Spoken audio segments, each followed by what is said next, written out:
C'est l'heure de votre émission dédiée aux paris sportifs. Au programme, aujourd'hui, l'affiche de Première Ligue entre Lille et Montpellier. L'analyse d'Hervé Matou sur Saint-Etienne PSG, un combi coté à 2, un autre plus fun coté à plus de 8. Un tour des stades avec 10 pronos en 1N2. Bienvenue dans la Pronozone.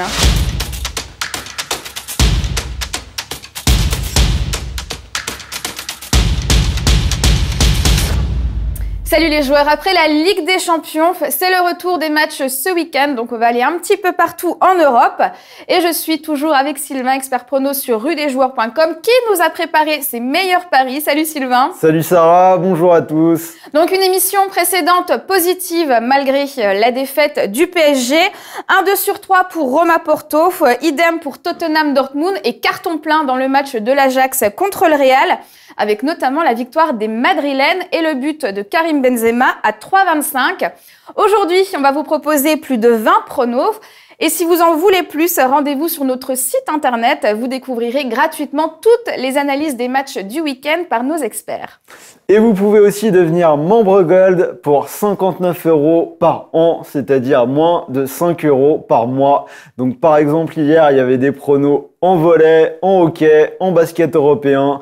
Donc vous trouvez vraiment une grande diversité. Il y a parfois de la NHL, donc le hockey nord-américain, du snooker, du biathlon. Bref, vous avez vraiment un peu de tout sur le Gold. Donc rejoignez-nous. Réagissez avec le hashtag LPZ, donnez vos pronos dans les commentaires. Et aujourd'hui, en plus de vous faire gagner 20 PaySafe Cards de 10 €, 2 places pour Rennes OM sont à gagner. Restez patients, tout de suite, c'est l'affiche du jour. Notre affiche du jour sera en Ligue 1 avec Lille qui reçoit une équipe de Montpellier qui bataille pour la 4e place. Et le moins qu'on puisse dire, c'est que Lille est sur la bonne voie, malgré leur petit impair contre Rennes en avant-dernier lieu, mais ils ont tout de suite remis les pendules à l'heure contre Guingamp la semaine dernière. Oui, donc Lille-Montpellier, c'est pas forcément le match auquel on aurait pensé pour une affiche du jour, mais c'est quand même un match super intéressant à plusieurs titres. Donc c'est le deuxième qui reçoit le 5e avec la course au podium en ligne de mire, et surtout, je pense que ça va être une superbe opposition de style. Donc d'un côté, on a Lille qui est la meilleure attaque du championnat derrière le PSG et qui va faire face à Montpellier qui est la meilleure défense du championnat derrière le PSG. Et Montpellier n'a remporté qu'un seul de ses 9 derniers matchs, c'était contre Caen, mais ils ont par la suite été tenus en échec dans le derby contre Nîmes, puis contre Monaco.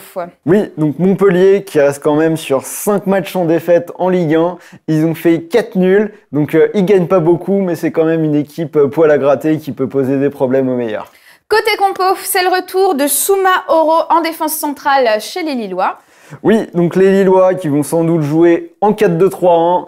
Donc tu l'as dit, Soumaoro qui va retrouver la défense centrale aux côtés de Fonte. Et surtout, les Lillois, ils vont s'appuyer sur leur attaque. Cette attaque super rapide, capable de jouer les contres. Donc une attaque avec 3 éléments moteurs. Pépé qui a déjà marqué 16 buts, incroyable. Bamba qui en a mis 9 et Raphaël Leao qui en a mis 7, un très bon joueur qui est tout jeune et qu'on a récemment comparé à Kylian Mbappé. Donc une équipe qui a permis aux Nordistes de remporter 5 victoires consécutives en Ligue 1. Et Montpellier va encore jouer avec cette défense à 3 qui se transforme en fait en défense à 5. Oui, donc c'est un système, on connaît maintenant avec ses latéraux qui jouent un petit peu en piston et qui montent beaucoup. Donc Montpellier qui va s'appuyer sur sa défense, une défense menée par le vétéran brésilien Hilton. Il est appuyé par des joueurs d'expérience comme Daniel Congré et Pedro Mendes qui l'accompagnent en défense. Également, Montpellier, c'est aussi une équipe qui s'est attaquée cette année. L'année dernière, ils avaient déjà une défense très forte, mais ils attaquaient nettement moins. Cette année, il y a eu des apports avec Andy Delors et Laborde qui ont tous les deux marqué 9 buts depuis le début de la saison et qui portent cette attaque de Montpellier.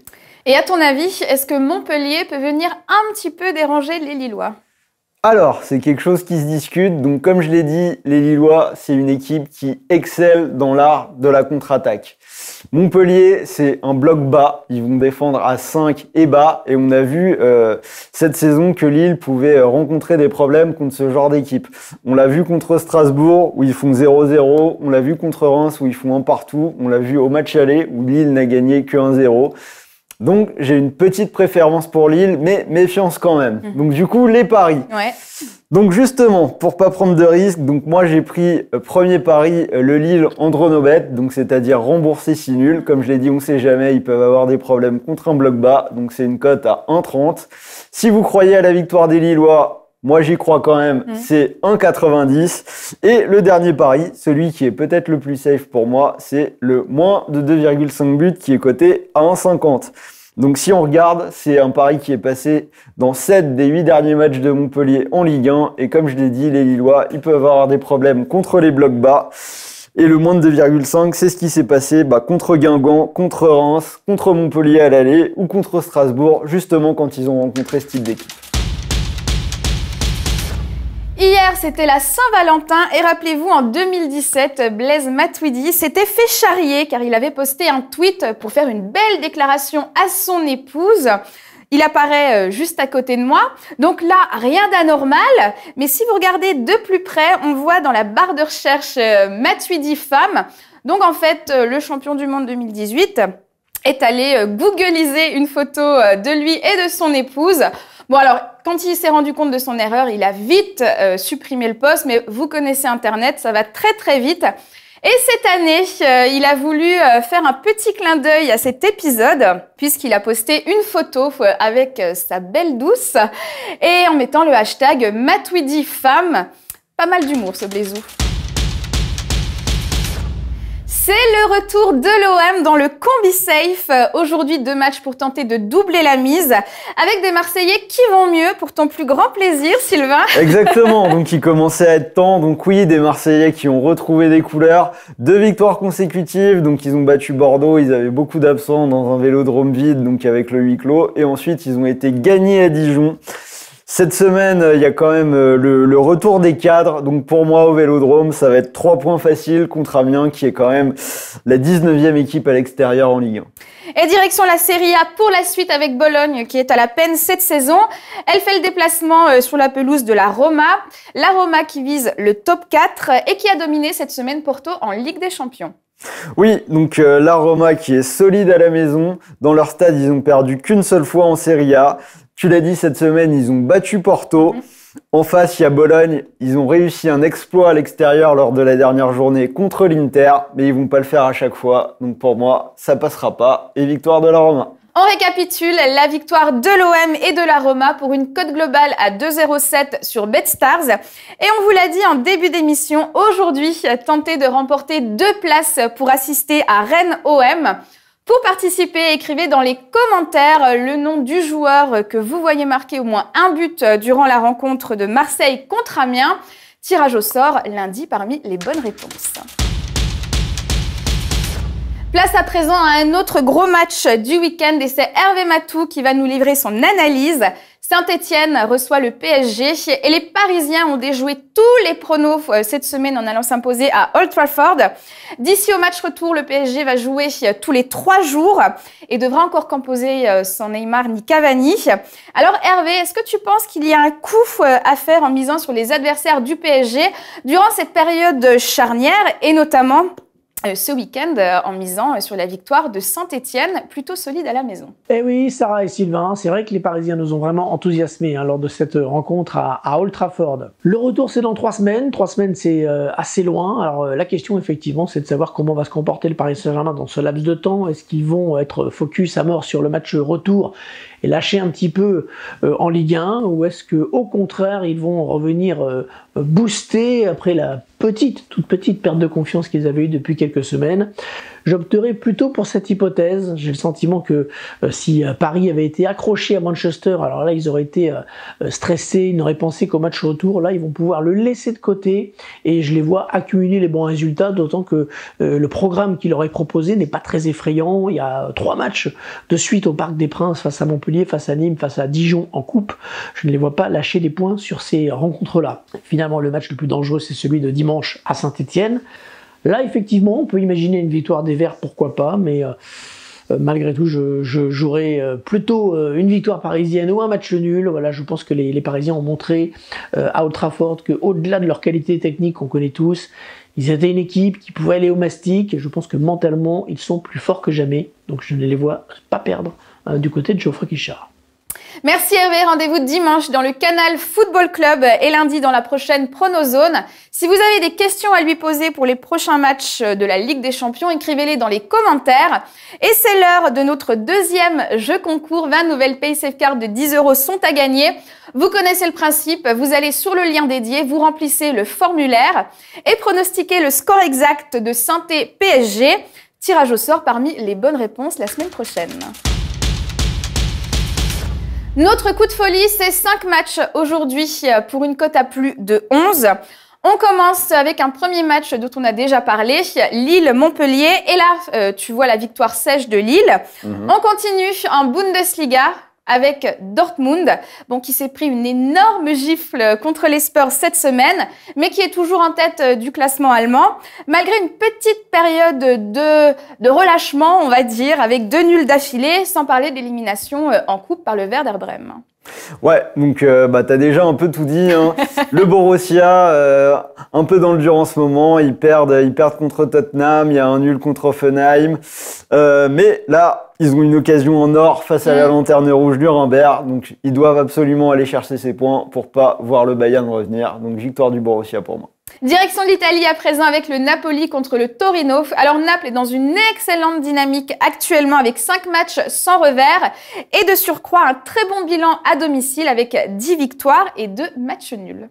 Oui, et c'est même encore mieux que ça. Alors le Napoli, c'est une équipe qui est invaincue sur sa pelouse du San Paolo depuis mars 2018. Donc ça va faire 1 an qu'ils n'ont pas laissé des points à la maison. On ajoute à ça que le Taureau, ils n'ont pas gagné à Naples depuis 10 ans. Donc je vois pas pourquoi ça commencerait aujourd'hui. Donc victoire du Napoli. On continue en Liga avec Valence qui n'a perdu qu'une fois lors de ses 9 derniers matchs et l'Espagnol qui a enfin relancé la machine contre le Rayo Vallecano après 4 matchs sans succès. Donc toi ici tu penches plutôt en faveur de Valence qui vient notamment de gagner hier contre le Celtic en Europa League.